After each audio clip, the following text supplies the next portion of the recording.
In this week's episode of the Stockscores Market Minutes, I'm going to give you a very important lesson on when to take a loss. And if you don't do it this way, you can suffer much greater pain on your losing trades. Plus, I'll do my normal weekly market analysis. We'll figure out if the market's going to rally or crash from here. And then at the end of the video, I'll look at the day trade of the week. That's all coming up.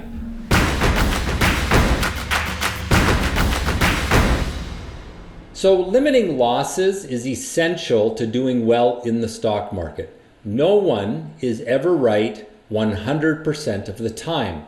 And so it's very critical that when you are wrong, you take your loss and you move on. If you fail to do that, a small loss can turn into a very big loss that outweighs a lot of your gains. Now at the same time, you don't want to use stop losses that are set too tight, because you can easily miss out on good gains because you get out with a little bit of weakness only to watch the stock go higher. So that begs the question then, where do you take the loss? Where do you set that stop loss point? I'm going to show you in just a moment, but remember this concept that I've talked about in past videos about inflection points. It's the point on the stock chart where price stopped going down and started going up. And so you want to put the support level, your stop loss point, a little bit below that. And look at a chart here that I think will make this a little more sense. You want to think of the stock market as a place where buyers and sellers are battling for control of the market. And if we think about this point where the stock stops going down and starts going up, that's where control of the market switched from the sellers to the buyers. And we call that an inflection point, or I call that an inflection point. So anywhere that price is going down and then starts to go up, we call that an inflection point. And so when we get this breakout right here, which is a breakout from an ascending triangle pattern, if I was to set my stop based on a buy point here, I would go to the last place where the buyers took control. And so here you can see price is moving down, it stops moving down and starts going up. So that's your last inflection point. It's a line in the sand that has been drawn by the buyers and sellers. It's the point where they said, okay, based on all of the information that we have about this company, we don't think the stock is worth less than this for that set time period. And it would imply that if there was some new and negative information, the stock would fall down below that floor, because that's where the market defined a support price, a low price for a certain time period. So I always look for the last inflection point, and then I go a little bit below that, because you want to give stocks a little bit of wiggle room, because of maybe some stocks don't have great liquidity, and therefore during the day they could fall below that support price and then only bounce back higher. So in our example here, if support is at 350, I'd put my stop probably at 339, just a little bit below that last inflection point. Now let's look at another example. And in this example, I'm looking at a longer term chart, a 3-year weekly chart. Now let's say you bought this breakout right here from a little rising bottom pattern. Your stop would go just a little bit below that last inflection point. That makes sense. If you were to buy this breakout, which isn't great because it's already a third one in the upward trend, but let's just assume that that's where you're buying. So you're buying here, your last inflection point low is there, so your stop loss would be a little bit below that. Well, notice that if you didn't take the loss there, what kind of pain you ultimately felt, because the stock in the months that followed moved considerably lower. This exits at around $125 a share, and a few months later, the stock's trading at $30 a share. So you have to take that loss when price falls down through support, because typically the reason a stock breaks down through support is there's some new and negative information that justifies some people taking a lower price. And it's only a matter of time until the whole market knows about it, but by that time, the stock is going to be significantly lower. All right, well, hopefully that helps you with your stop losses. Now let's get into this week's market analysis. At the end of this section, I will give you my ratings, bullish, bearish, neutral, on a number of different sectors. We're going to look at stocks, we're going to look at commodities, currencies, that sort of thing. So let's jump over to the Stockscores website, and the first chart that I have here is of the S&P 500. Now when I talk about the short-term rating, I typically look at a 1-month 60-minute chart. And really what I'm looking for is who's in control. In this case, the buyers are in control because we are in an upward trend. The bottoms are rising from left to right. So that is a bullish short-term market. When I look at the long term, I like the 3-year weekly chart. And here on the S&P, I can see that the downward trend was broken recently, but we haven't really started an upward trend yet.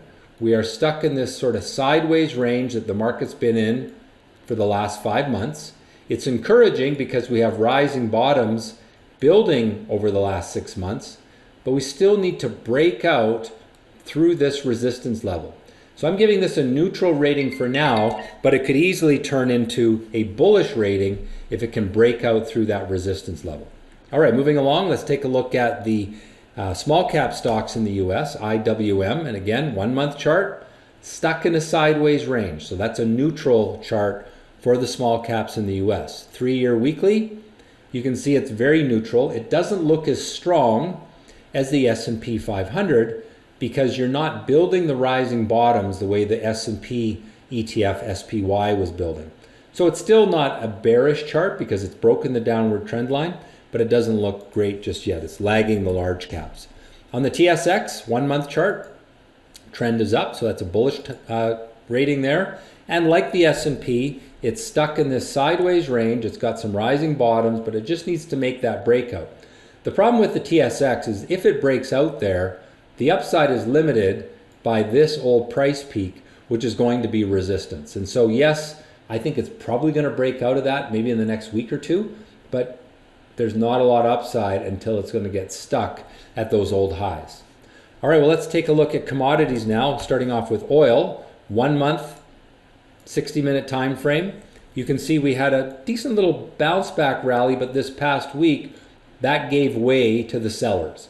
And so we broke the upward trend line. We're now building falling tops. So it's not really negative just yet. It's kind of a neutral chart because the trend is still sideways, but it certainly looks worse than it did just a week ago. On the 3-year weekly chart, you can see that the upward trend line was broken here. It's bounced back very well, come up to resistance, and now starting to roll over. So it's not really negative until it breaks down through these lows. It could just be going in a sideways range here, but it's a little bit of a concern how the oil market has been stuck at that resistance level.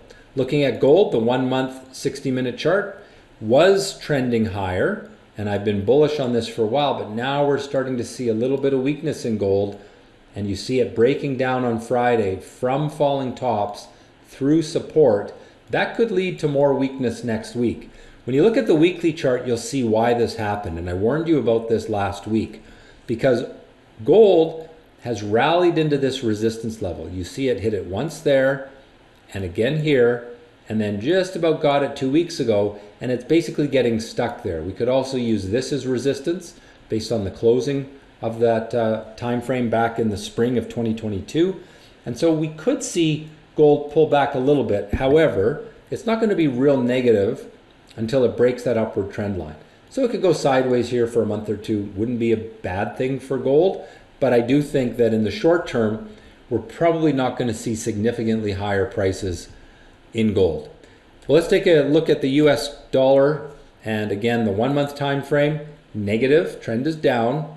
3-year time frame, we're struggling to hold this upward trend line. We're just bouncing off of it. We've done it a few times. I think best case scenario is US dollar goes sideways in here, and it might very well break down through that trend line and head lower. Now, why would it head lower? Perhaps because interest rates are falling, and we'll look at that chart in just a moment. But before that, I want to take a look at the currency chart for Bitcoin. Bitcoin has been doing well this year, but in the last few days, you can see the weakness. Now, that shows up more when we look at the 1-month hourly chart. And here you can see Bitcoin starting to break down through some support from some falling tops and that could lead to lower prices from here. In the short term, it's not as good as it has been for the last number of weeks. Looking at the 3-year weekly chart, I still think it's okay because the upward trend line on the weekly chart is still intact. So if we had a little bit of weakness next week, it wouldn't break the chart. But what we want to watch for is, does it make a falling top and then break down? And if that happens, then I want you to get defensive on Bitcoin. For now, it looks okay, but a little bit of caution warranted. Finally, let's take a look at the chart of TBT, which is the inverse ETF for the US Treasury bond market. It's a good graphical representation of interest rates, because if this is going up, interest rates are going up. If this is going down, the bond market is saying interest rates are likely to go down. And that's the scenario we have right now in this chart. It is a bearish chart, which means interest rates more likely to go lower than higher in the short term. Looking at the 3-year weekly chart, you can see that the upward trend in interest rates was broken. We're building falling tops, and therefore I think if anything, interest rates go sideways, but there is some potential that they go lower. If they go lower, that should be negative for the US dollar, and it could be positive for commodities because, of course, most commodities are priced in US dollars, and if the US dollar goes down, it's cheaper for other people to buy, or countries around the world to buy those commodities, and so you often see commodity prices go up. All right, so that's a look at the overall market. Let's take a look at my ratings then.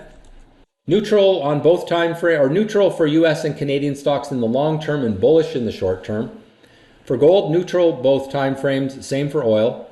US dollar neutral long term but bearish short term. Bitcoin still bullish long term, but I've lowered my rating to neutral in the short term. And then interest rates long term bearish and short term neutral. Well, now let's get into the day trade of the week. Of course, we have a service on Stockscores called Active Live, where you can watch my real-time analysis of day trading opportunities and swing trading opportunities. And each week in this video, I try to show you an example from the previous week. It was a bit of a quiet week last week as the volatility of the market compressed on those indexes, as we talked about earlier. But this was a stock that did okay. This was OCUL on Friday. The key thing that you must notice is that the volume was abnormal Friday compared to Thursday, and that's why we watch it. And then it had a nice pullback play here, which is this break of a pullback with an action candle. That's my own little indicator. Stock sort of went higher, but one of the things that we often see is when price rallies back to the highs of the day, it gets stuck. And you can see it kind of wound its way up to the highs, got stuck there, and that's not out of the ordinary, especially in a market that's lacking enthusiasm. This particular market for this stock just got stuck there at the end of the day. So by the end of the day, it was maybe a 1 or 2 RR profit, but not significant. And I think that really captures the kind of week it was in day trading last week. So if you found it a little frustrating, don't worry, it was that kind of a market. We hope that you've enjoyed this week's Market Minutes. If so, please click on the subscribe button, the like button, and most importantly, trade well.